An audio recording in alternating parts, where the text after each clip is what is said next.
Hi everyone, this video is on the new moon in Taurus that's happening on the 23rd of April 2020 at 3:25 in the morning, and that's based on UK time. So I'm going to give you a rundown of what this new moon means, how you can make the most of this energy, because a new moon is a time of new beginnings. So let's have a look. Alright, so you can see in the second house there, you can see the sun and the moon sitting together at 3 degrees in Taurus. So in terms of the mechanics, the new moon happens every month. It's when the sun and the moon conjunct each other. So they sit in the same place. The moon is pitch black and it turns inward. It's time for itself, and it pulls energy in to restart its batteries and to move on to its next cycle, where it will be a full moon and then will wane down to a new moon again. And that happens every month. So here it's at 3 degrees in Taurus. You're going to really pull energy in that allows you to articulate and to receive new ideas, new inspirations from within. And you have the practical know-how, miraculously somehow, to immediately put those kind of things into action and by creating an opportunity.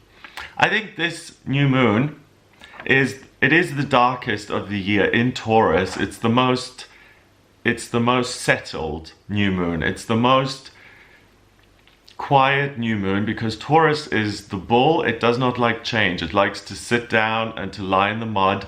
And in terms of us as human beings, we like to lie in bed till 12 and make love to our partners and count our money and look at the pretty rubies and emeralds. That's Taurus. 3 degrees in 3 degrees though, with a new moon, pulls in that energy. Yes, Taurus doesn't like change, but Taurus is able to create beautiful, tangible things. So the best way for you to use this new moon, you've got two options. You can either languish in your gorgeous life and enjoy it, and there's nothing wrong with that, or you have some unconventional idea. You're like, ooh, a window of opportunity is opening up here. I'm gonna run through that window of opportunity because I want to communicate in my own independent way about this subject, and I want to liberate myself in terms of finances. So any of you guys who are watching who struggle with money, you think money is your security in life, that money is everything. It isn't. Money is an energy that comes and goes, and you'll probably be saying, oh, it's easy to say that when you've got none. Most of my life I've had no money, and I had degrees and stuff, and I worked these jobs, but it's not the best time. I mean, I graduated university 2003. We had some down since then, but it wasn't like the 60s where you can just walk into one job after the other. It was like you had to do an unpaid internship for 6 months before. So money-wise, it's very difficult to break through, and that's why the self-belief has to be even stronger, because the self-belief overrides any financial problems, and the money will appear. As long as the belief in the self is there, the money will appear. And I always talk about this guy because I just think it's so funny. There's a guy in England who's got a PhD in shoes, okay? He's Dr. Shoes. And every time on TV there's a program about fashion, or Princess Diana, or Diana Freeland, they pull out this guy, this doctor of shoes, and he talks about their fabulous footwear. It's ridiculous.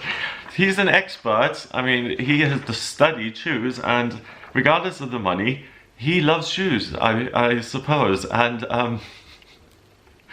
I think it's a fetish in itself. But he's doing what he loves, and he makes a career out of it, and that's what money is supposed to be. It's not supposed to force your life. It's supposed to be an energy that's at your disposal. If you struggle with money, read the Abundance book by John Randolph Price. There's a 40-day abundance plan in there. I recommended it to my sponsor, and he resented me because he said, Greg told me to read this book and it didn't work. But then it did work for him. He was just a bit impatient. He was like, oh, Greg, thanks. So it does work. It's a wonderful book. I don't get paid anything for mentioning it, but I read that book over and over and over, and it allows you to look at money as a tool, nothing more. Because a lot of people get into poverty consciousness, like, I don't have any money, therefore I am poor. No, you're socially rich, you're culturally rich, you're intellectually infinitely abundant. What you're saying is that if you're poor, the universe is poor. And the universe is not poor, it's infinite. So you're infinite. So, great day for all the new business owners to start their new businesses. What I also want to just mention is that in May, on the 13th of May until the 26th of June, we've got Venus, the planet of love, beauty, and creativity, and the ruler of Taurus, going retrograde. And during a Venus retrograde, it's really important that you are hands-off.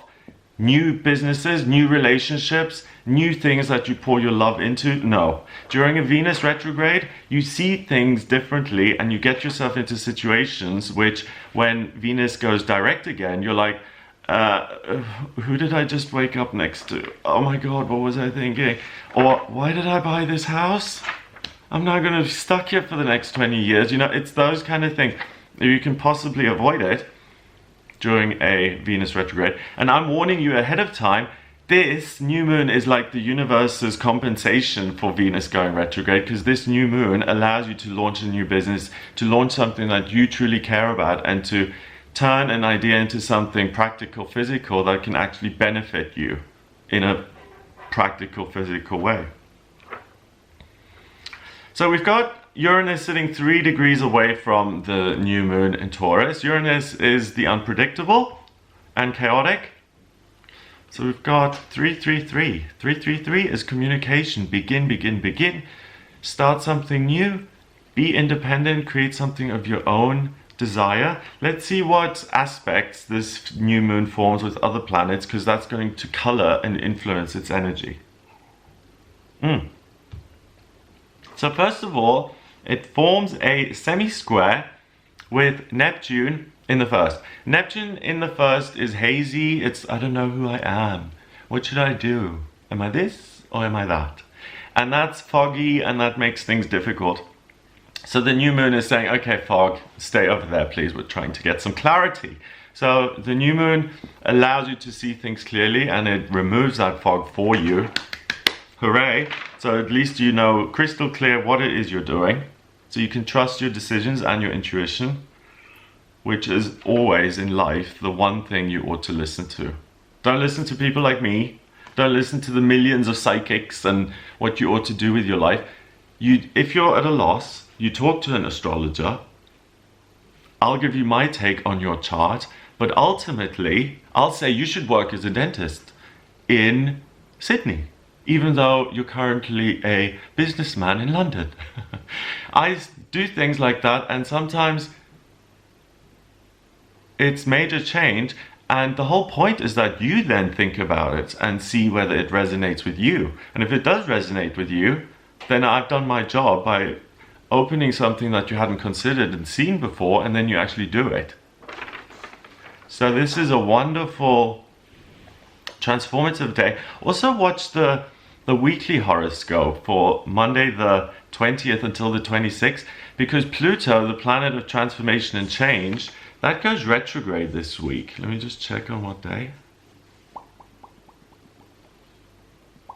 It goes retrograde on Saturday the 25th, so 2 days after this new moon. And Pluto is the phoenix rising from the ashes. It's reinventing yourself. It's like Madonna. It's like being a chameleon. It's leaving the ashes behind and being the phoenix, having that inner light that Sagittarius is so famous for, that self-belief, that light at the end of the tunnel, that hope, and that amazing belief that I can change and I can become whatever I want to be despite of what's happened. And that's a wonderful feeling that we should never ever, none of us should ever lose. We can always, regardless of what's happened, become someone else, do something else. So it forms a square with that, and Pluto on the 25th is going to say look within for change, and it's squared here on the 23rd because Pluto is still saying look for opportunities out there in the world. And the new moon isn't interested in that. Your identity knows already that, do you know what, the real world isn't going to give me the answers I require. I already know that I have to look within. So the moon is aware of that. It also trines your south node at 2 degrees in Capricorn. So the things that come into question are your past actions in regard to career. Or for the first time you'll be able, because usually most of us stumble from one crisis to another, don't we? To pay our way and to keep going and all of this. This time with the South Node at 2 degrees in Capricorn, you're able, maybe even for the first time, to actually become contemplative, reflective, and to look at that and say, wow, I got all these jobs, I did a degree, and I've hated all of them, and I feel obligated to do them because I take care of my mother and my brother. And it's not about me, and I don't deserve to have a job I love. We say things like that to ourselves. Also, you talk to yourself in a way that you would never talk to me. If you understand that, don't ever talk to yourself the way you would talk to other people. Have that respect for yourself. If anyone deserves your respect, it's you. You have stuck with you your whole life. You have got yourself out of sticky situations. It's you who's done everything for you. So if anything, make friends with yourself, okay? It's going to be a bonus for the rest of your life. So you have that first time opportunity of saying, let's just take a moment and say, okay, these jobs will suck. Let's do ones we like. Or, oh my God, my career, I've seen it steadily grow. Everything has been used. What's the next step? The new moon then forms a sextile, which is positive, harmonious, with the north node at 2 degrees in Cancer. And it's, instead of saying, what do I do for money? And how, instead of saying money is my security, you say, how can I really take care of myself? And what can I do in my life and create stability, in all areas, in my love life, in my financial life, with friendships, family. What can I do to take care of myself within all of that? Within all of these other people and their needs. What about me? And what about me is a wonderful question to ask on the 23rd, because people don't say that. If you say, what about me though? They're like, oh, aren't you selfish? Can you just get over yourself for a second? We're trying to throw this. And you're like, what about me? So I don't mean it in that sense. I mean it in the sense of you've been working like a fiend your whole life and you've never had the chance to look back. And now you have the chance to look back and say, those jobs, that job in particular ruined me. It was soul destroying and crushing. That job was actually quite good for me. I learned something from that, which I didn't expect. And today, with the new moon almost giving you the Pluto retrograde 2 days in advance, you're able to really look within and say, how can I take care of myself through my work, and how can I do something that fulfills me spiritually and gives me a sense of fun and adventure? And you may be thinking, well, can everyone in life have a job that they love? Someone's gonna have to clean the toilets. Despite that argument, I feel that every one of us has a path in life and that each one of us can thrive. We're put on this planet to progress and to make do with what we've got and to make the best of it. And today, maybe for the first time in your life, you see that you are worth honoring and you are worth taking care of, and you put yourself first on this day, and there's nothing wrong with that. And you look at the long-term result or the long-term goal, which is, I want to have harmony and peace and fulfillment in all areas of my life, not just one or none. or to all areas of my life. So if your life doesn't work in any way, you're homeless, you have no relationships, you have no job, no friends or family, anything. First of all, I'm sending you lots of love, and I'm sending you lots of prayers for all those people who are really struggling right now. You're not by yourself. I am, and I think I can speak for everyone else here. It's like we're keeping you in our thoughts, and we are praying for you. And this new moon, a new moon, when the moon turns inward and is pitch black, that's when you plant these new seeds. And if you're in dire straits, you say, I'm going to plant all the seeds. No, I'm not too ambitious. I'm planting job that fulfills me, family, love, friendships, where to live. I'm planting all those seeds today. And maybe they all blossom, or maybe one or two blossom, but one will definitely blossom, and you'll find a way of taking care of yourself amidst the chaos.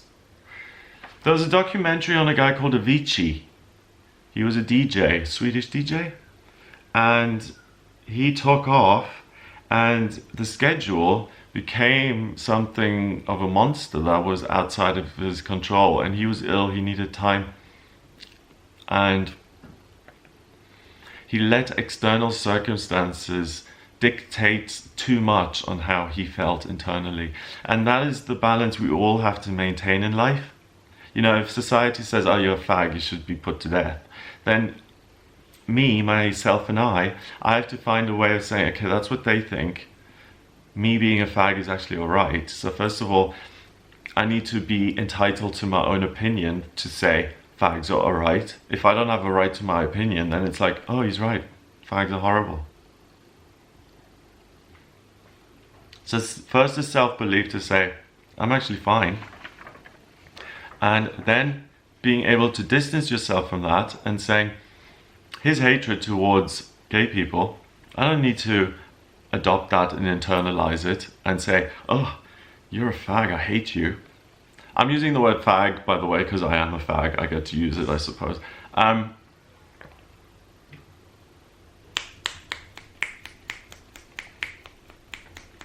Yeah, that's the sad thing, because society says, these people, or used to, these people not so great. So the gay people and lesbian people who grew up in that, and trans and everything, they were taught the same things. Being trans and gay isn't great. So when they discover in themselves that they are like that, then they're like, oh crap, I'm not a great person, I'm damaged, society doesn't like me. It takes years to turn that around and to realize that it's society's fault, not your fault.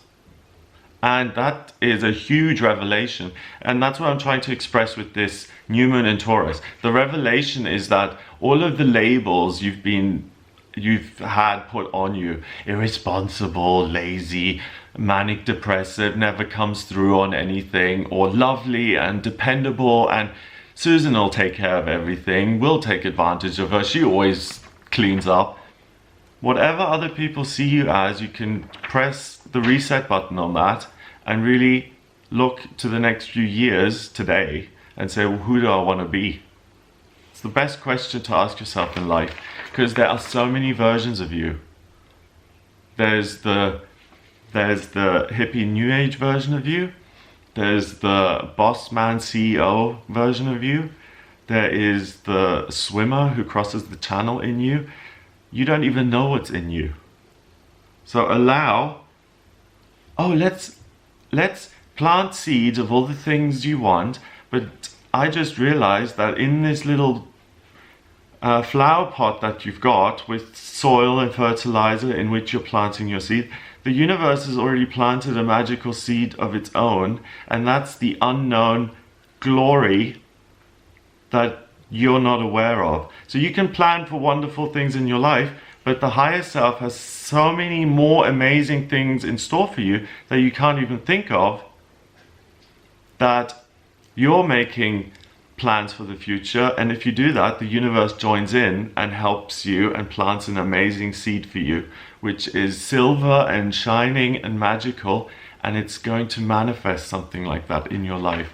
So just take 2-3 minutes today and say, How can I take care of myself better when it comes to work? How can I be nicer to myself when it comes to work? Or how can I be nicer to myself in terms of my daily routine? Why do I work 80 hours a week? Or what can I do to change the relationship I have with my body? Society says that being obese is terrible, so I'm internalizing that and saying, I'm obese, I'm terrible. If it's not harming your health, then learn how to accept yourself and say, I am obese, and that's the way it is, and despite this, I'm going to live my life. And then, ironically, that's when we change. It's when we are criticized and we criticize ourselves that we never change. When we start to love ourselves, problems that we've been hammering before brutally and hammering ourselves into the ground with, when we love ourselves, it's miraculous. Some of those problems go poof, and they go poof. So I really want to stress that point, because that's the first step to everything. Before everything, work, family, everything else you're doing in life, the first thing that has to come first things first, is how do I take care of myself? I am the number one person in my life. I have to take care of myself before I can take care of anybody else. So what plants do I want to see growing in my future? Each plant representing something. Lavender representing peace and beauty. Roses symbolizing passion and whatever. So it's your day to reinvent yourself, if you like. I'm just looking if the moon forms any other, the new moon forms any other patterns. Nope, that's it.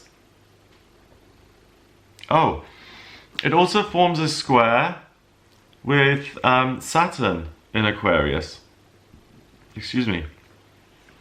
So the new moon in Taurus at 3 degrees isn't friends with Saturn at 1 degree in Aquarius. Saturn is structure, and the new moon is saying, we don't want the structure that has been. Thank you very much. We're looking at new structures now.